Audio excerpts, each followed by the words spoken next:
begin this evening's Monday night politics session. Tonight we have with us candidates for Dallas County Judge. In 2022, there's just far too many of us who still think the county judge decides cases. And so, on your opening statement, kind of give us some insight into just what the function of the county judge's office is. Each of you will have 2 minutes for your opening statement, and we'll go from there with questions. And Judge Jenkins, we'll start with you. Sure. Thank you so much. Is this on? Am I good? You're I'm good. on. All right, great. So thank you so much. So I'll start off by just saying to the listeners out there, thank you. I know this has been a tough 2 years, and I know folks are mentally tired of all of this COVID, but unfortunately that virus is not tired of us. We need to listen to our medical doctors and do what they're telling us to do. So that includes wearing the mask and going to get that booster if you hadn't already. And if you hadn't had your shot yet, please take advantage of the free shots. They're easy to find at vaccines.org. You've probably heard me say that a lot because one of the jobs of a county judge is to be in charge of emergency management. And so leading this effort that's been going on for 2 years falls on me and my office. We were the first county in the South to put in place safer at home restrictions early on, and that kept us from having the problems that other big urban areas had early on. If you remember seeing New York and San Francisco and Detroit and others on television as they ran out of hospital space and had people on cots in convention centers. Part of the job of a county judge is to oversee the Workforce Solutions Board in getting people jobs. Part of the job is to chair the Commissioner's Court in making the rules and passing the budgets for both the county and Parkland Hospital. And the county judge serves in a lot of other capacities too. I do a lot with the schools, both with buses and school discipline and now with tutoring, and with other groups like the Child Poverty Action Lab that we're trying to reduce child poverty by 50% in this generation. So there's a lot left to do. We've got a big opportunity with the American Rescue Plan, and I'm looking forward to finishing the fight against COVID and getting our economy stronger. Thank you. Very good. And you pass that to Mr. Clark. Good evening. My name is Billy Clark. I first want to start by thanking Ms. Belt and the Dallas Examiner for this venue tonight. For over 12 years, they've been keeping citizens informed, so I really thank you for that. I also want to thank you to the many supporters, to include one of my own, my dear fraternity, Alpha Phi Alpha Fraternity Incorporated, who's one of the sponsors for tonight. So thank you. I'm very new to politics, but I'm not new to life. I've served in my country for over 22 years as a retired Air Force officer. Before that, I grew up in Waco, Texas, where I was a senior class president, my first introduction to politics. But I decided I wanted to go to the Air Force. My family didn't have the money for me to go to college, so I decided I wanted to go out and serve my country. And I did that for over 22 years. I retired as a major, senior officer, did a whole lot of things to include flying airplanes and surviving a plane crash in 2009. After the plane crash, I decided, you know what, maybe I want to do something on the ground a little bit longer. So I decided to go to law school right here in Dallas, Texas. I went to the University of North Texas, Dallas College of Law, where I was the very first graduate of that school. And I want to thank Senator Royce West for having the vision to put UNT Dallas College of Law right downtown. Some of the things that I'm looking forward to in this campaign is just providing that new direction, that leadership. As a former commander, I've been in situations where I've had to lead people that maybe didn't want to do the things I wanted them to do or that they wanted to do, but through working together as a team, having one common goal, that was the one thing that I was able to get done and get focused on throughout my career in the military. And I plan to do the same things as the Dallas County Judge. The judge mentioned as far as the position of the county judge earlier. Well, in some counties under 200,000, it is a judicial matter, so they do try some cases. But thankfully in our county, we have a lot more people that can do those things for us. So I'm here for you. Just keep the mic and we'll give the first question to you and then hand off to Judge Jenkins.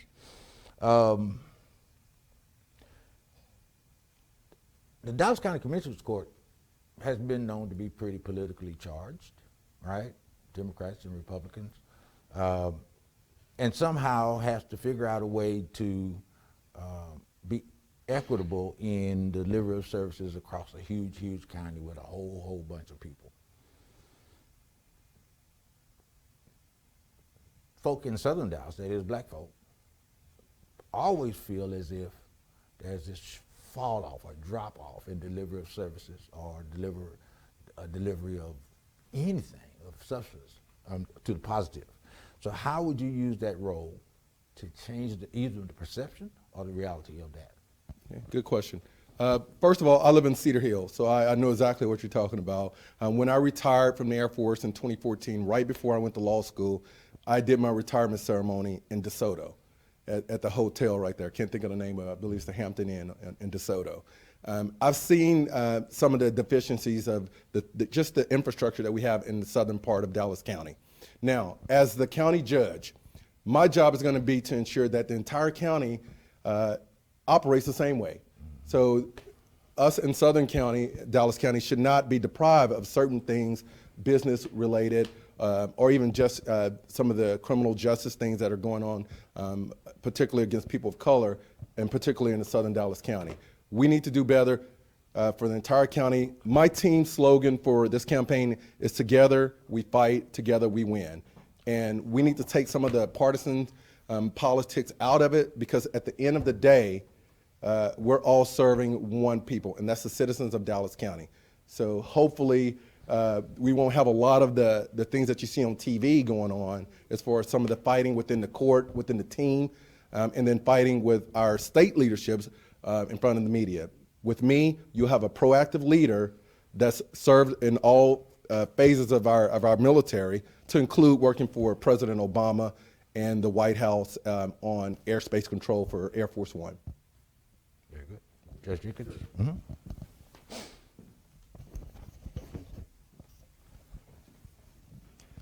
Well, so it is very important that we do everything that we can to make sure that everyone gets the advantage of these American Rescue Plan dollars that on a party line vote the Democrats have delivered to us here in Dallas County. And between the school district, the city, and the county, there's over $1 billion there that can go to helping people with the complications and the damage done by COVID. We're going to be using, just at the county, $110 million of that this year to expand mental health access to people who have been shut out of the process of getting that access. We're also working with our 10 New Directions Task Force that my friend Freddie Haynes and Omar Suleiman and I started. And this is a task force where city managers sit down with people who are protesting bad policing practices and come up with ways together to do things that will be helpful for the community. That's where our Right Care teams have started. So if you call the police because your family member is in a crisis, a mental crisis or an addiction crisis, rather than a policeman showing up with a taser, hopefully you'll get one of our Right Care teams that shows up with Parkland employees to help your family member with their crisis, get them to where they need to be to get the help they need with what is a medical problem. We need to spend more money on affordable housing, and that's why under my leadership, the County Commissioners Court is turning dirt on what used to be our old South Dallas Government Center. That's going to be affordable housing where people at 80% of the poverty level will be able to afford affordable rents, along with people who are paying a higher price. We've got to do more with broadband in the southern sector so that our kids can learn and our people can work from home. We're spending $120 million of that money on that this year. And there's other things, but I'm out of time. The next question I got coming up for you, Judge, and then hand off to Mr. Clark. No, you're still up, Judge. This is a question that's coming in from the audience. Black firms currently get about 1% of contracts dollars issued in the region, and it's the usual repeat firms. What will you do to increase access and opportunity for black and women-owned firms? So we're doing what we can at the county on that now. We've hired a MWBE coordinator, a new MWBE coordinator, and we are outreaching constantly. My appointee to the small business group is Margot Posey. I'll be reappointing her, I think, tomorrow, and she chairs that group. And it's a lot of outreach. In the past, the county, the city, DART, and others had a hard time meeting those goals, but we're seeing improvement now. A lot of it is in recruitment, is in breaking up these big contracts into smaller ones so smaller companies can bid on the work. And a lot of it is in going out and letting people know that they've got a fair chance. And that's what these groups that we're staffing up over the last couple of years have been doing. And so you've seen the spend in Dallas County continuing to go up, even a little before COVID, and then especially with these COVID dollars, so that we're meeting our objectives of hiring minority firms. And we don't want it to just go to the same old guys. Nothing against the same old guys, but we're trying to aim at people who have a net worth that is below millions and millions of dollars. So small businesses get started, so that you have an opportunity to where you're driving around the neighborhood and you see successful businesses in your neighborhood, not just one giant company that sucks up all of the business. Those things are very, very important. We need MWBs to thrive because we need kids to see successful businesses in their neighborhood and to have leaders that they can emulate and see that happening everywhere.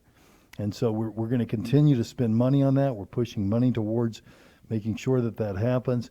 We've got a clear instruction to our purchasing director that we expect those goals to be met, and that his performance evaluation is dependent on that.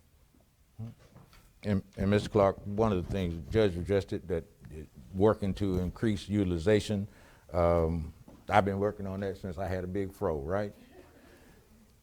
And he's saying it's improving, but it gets the cover of MWBE, Minority Women Business Enterprise. And what we do know is that black businesses typically come in last. So how would your approach to improving that situation? Okay. Have a targeted kind of response? Right. Good question. I think first and foremost, our kids that look like me need to see successful business leaders and owners of businesses out in the community. So how can we do that? The most important way I think we can do it is through education. The county should lead the effort in working with the schools, the school districts throughout Dallas County to entice them to go into business. Everyone's not going to go to college. We know that. Some folks are going to join the military like I did and then take the path to college. And some are going to go right out into the workforce. So the best way we can do that initially is to start with our children. Tell them that they can do things, whatever they want to do. They can do whatever they dream to do.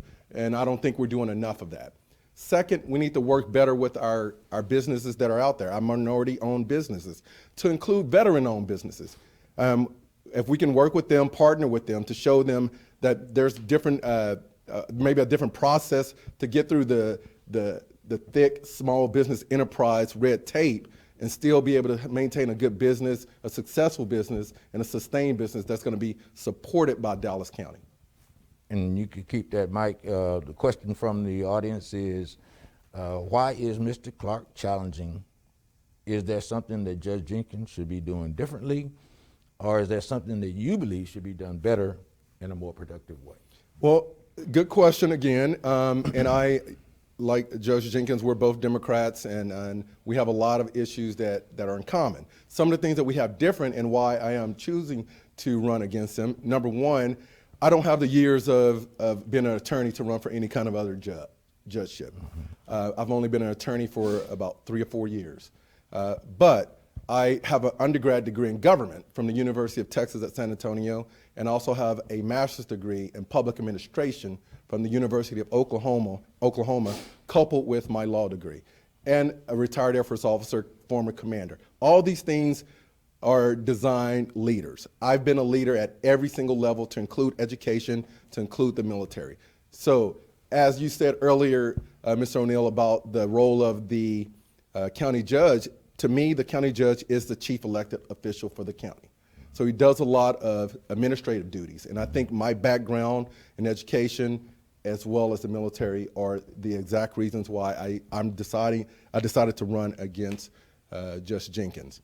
Now, I think Judge Jenkins is a good judge, but some of the things that he lacks is that leadership ability, that ability to lead from the front instead of sitting back behind a camera and attacking our governor, who's I'm completely against on most of the governor's views, but there's a more diplomatic way to get our point across, because we don't want to be in a system where we win a lawsuit at our level, but then it's overturned in Austin or at higher up courts from that.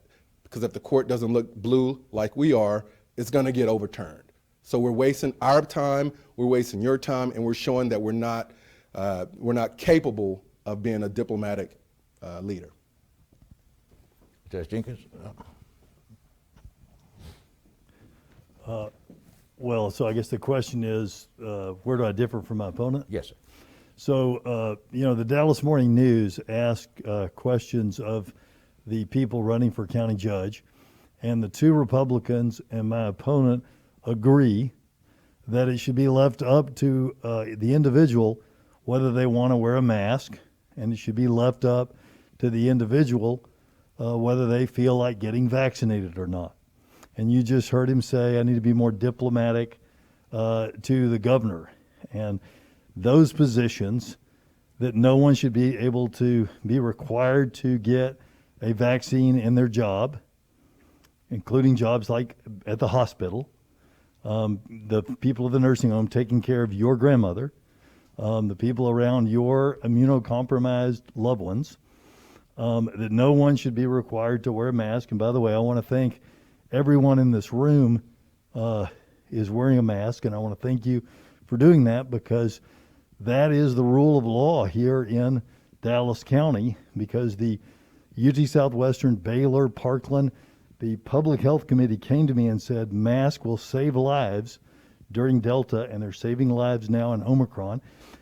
The mask orders may someday be overturned, but think of all the lives it will save in the process. I'll work with anybody, like I did Rick Perry in Ebola, to talk to him every day to end the nation's first Ebola outbreak, along with President Obama. But I'll stand up to anybody who wants to make you unsafe. Our governor is not interested in listening to any medical experts. He takes his cues from polls of what will do him selfishly the best with Republican primary voters. We need a strong leader that will stand up to bad leaders like Greg Abbott. That's what I've done, and that's what I'll do if you reelect me. Judge, stay there, Judge. And there's a question for you. Can Judge Jenkins explain his response to safety when it came to the pandemic, winter freeze, and the effectiveness of the vaccine rollout? Okay. That's from the audience. Sure. So as to the winter freeze, ready? As to the winter freeze, what I did quickly is I got the White House on the phone. By then we had President Biden in as the president. And by the way, on these masks and vaccines and everything else, my position is the same as the CDC's, President Biden's, and your local hospitals. And again, my opponent's position is the same as the Republicans running against me and Governor Abbott.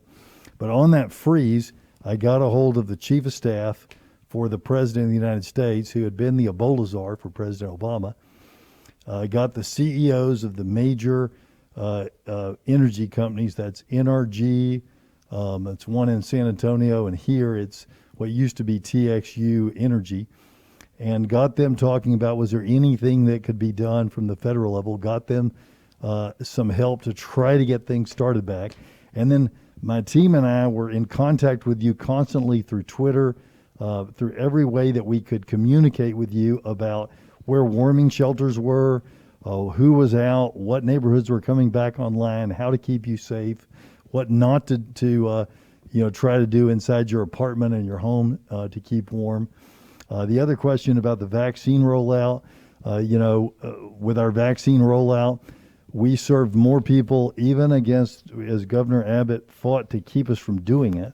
We serve more people at Fair Park with vaccines than any other military site in the country, than any site other than the Rose Bowl in the country. And we did that with half as many military officers and half as much vaccine originally as any other government site. So, vaccine rollout, testing hasn't been perfect, but every day my team gets up and they try to get a little better. And if you get up and every day you try to do a little better, the vaccine rollout will prove to you eventually you will be the best.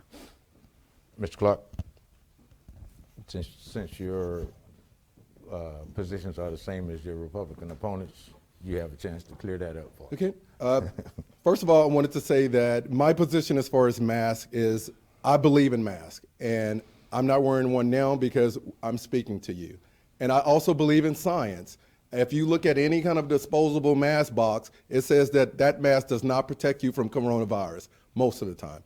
And I believe in the fact that our businesses should have the ability, if they're doing the right thing, to decide whether or not, if you come into their business, whether or not you wear a mask or not.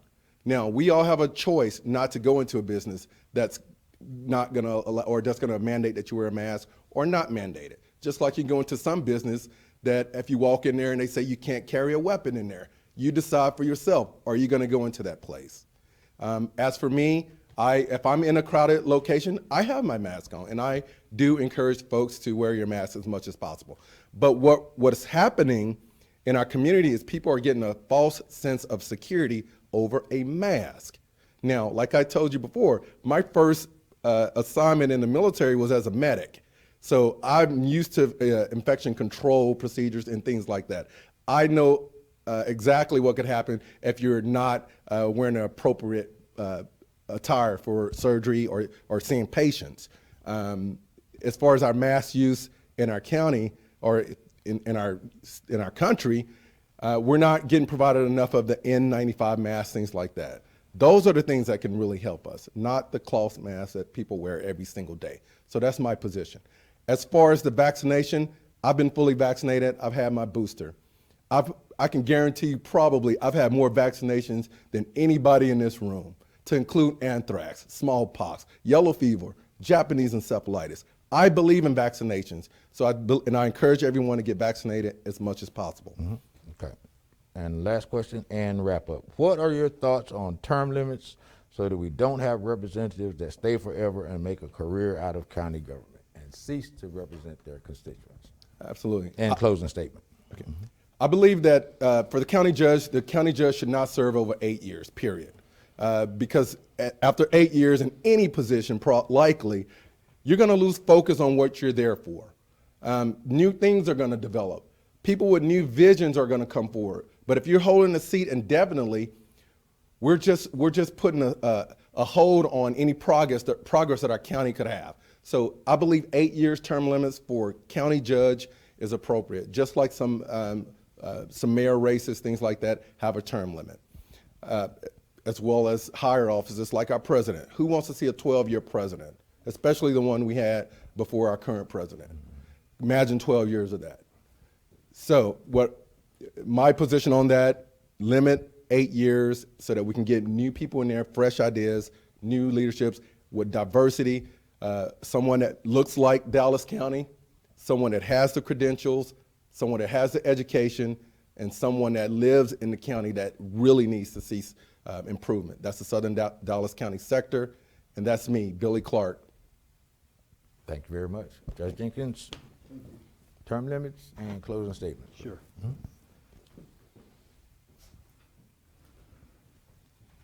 So on term limits, you've got an opportunity to replace your county judge this year. You can vote against me. You can vote against the other people that are on the ballot. I hope you won't, because I want you to know I'm not tired. I've got more to do.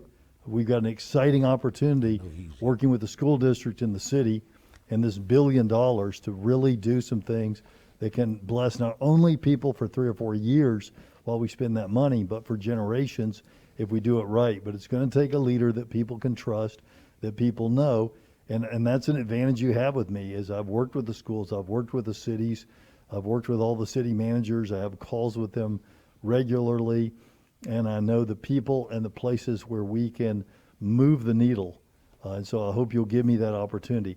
Look, when it comes to this COVID, this is not my opinion and the president and the vice president's opinion versus Governor Abbott and my three opponents' opinion, okay?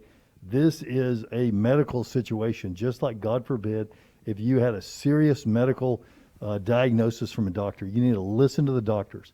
And the doctors here locally at UT Southwestern, at Baylor, at Parkland, at Methodist, at the county are all saying the same thing. Wear a mask, get vaccinated, not do whatever you feel like. Not every business do their own thing. And every person do your own research to see what you think you should do. If we are going to end a pandemic that has claimed over 800,000 American lives, 6,000 of them right here in Dallas County, we're going to need to listen to our doctors. We're going to need to follow some base guidelines. We're not talking about shutting down the economy. We are talking about, during times of high spread, our kids wearing a mask in school. And we're talking about following the rules that everybody else in this room is following and wearing a mask indoors. Thank you very much to both of our candidates tonight for Dallas County Judge. Judge Jenkins, thank you so much. Thank you. We'll see you again, man. Thank you. Thank you. All right, be careful out there. Good to see you, Brother Clark. All right.